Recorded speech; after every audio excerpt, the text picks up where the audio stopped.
oko moje sanjivo, davno se razdanilo.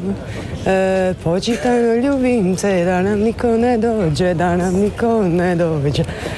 Zapravo si odrastala uz slavnog oca. Da. I iz današnje perspektive kako gledaš na to? Pa znaš šta, ja za neku drugu opciju uopće ni ne znam. Znači kako je ne bit čer više kođa. Ti imaš puno mlađeg dečka, 7 godina, je to ono mlađe je slađe? Pa u principu ja sam uvijek imala karakteristike pedofila, ako ćemo to tako nazvat, uvijek. Daj nađi neku malo manje grubu riječ. A ne, dobro, to sad ne mislim... Voljela si uglavnom mlađe dečke? Da, ne mislim to onako sad drastično, ali kad pogledamo ovako, uvijek su bili mlađi. Neću plakat namjerno. A te se puno pogažama, puno te nema doma, kako on to On nije gleda? sa mnom. Opa! Uvijek ide sa mnom. Uvijek, stvarno. Evo. Misliš da je to iz ljubomore ili zbog toga što te želi pratiti? Pa slušaj, ne znam, to ćemo morat pitat njega, ali vjerovatno je, ima tu i jednog i drugog. Jednom u životu imala si problema i sa drogom. Kad danas gledaš na taj period u životu, što ti je u glavi? Šta mi je u glavi? Pa puno toga. To je bila, ajmo reći, javna tajna. Ja sam dala apsolutno sve crno na bijelo, svaki detalj, sve i tu je priča stala. U zadnje vrijeme po medijima vidimo Ivana je jako smršavila. To je bila neka ekstra dijeta nije bila, mislim. Ili ono stres u posao i trčiš na sve strane.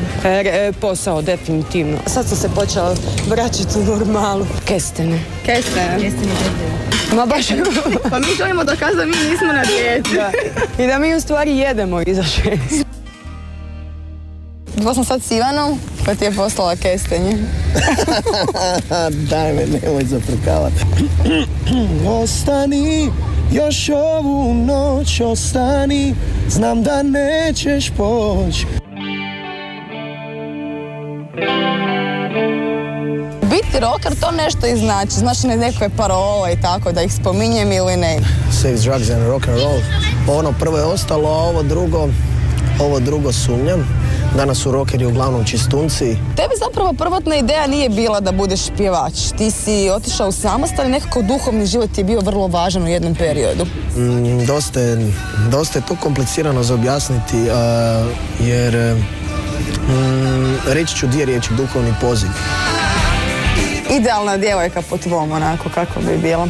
Da shvaća, to s čim se ja bavim, što je u pravilu jako teško.